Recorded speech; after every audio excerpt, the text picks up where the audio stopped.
শুনুন ইয়ামিন সাহেব, আপনার স্ত্রীর কোনো সমস্যা নেই, সমস্যাটা হলো আপনি কোনোদিনই বাবা হতে পারবেন না।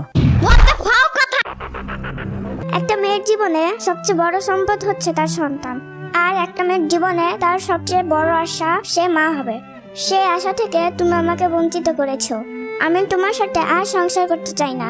আমি আজকে তোমাকে ডিভোর্স দিয়ে আমার বাবার বাসায় চলে যাব।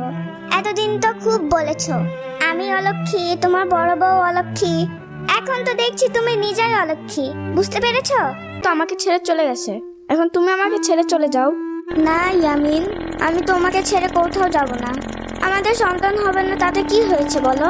আমরা একটা বাচ্চা পালক আনবো, তারপর নিজের সন্তানের মতো করে ওকে বড় করব। আমি তোমাকে না বুঝে অনেক মেরেছি শম্পা, এরপরেও তুমি আমার সাথে থাকবে? আমি আসলে সন্তানের মুখে পড়ে গেছিলাম, এর জন্যই তোমাকে বুঝতে পারিনি। তুমি আমাকে ক্ষমা করে দাও শম্পা।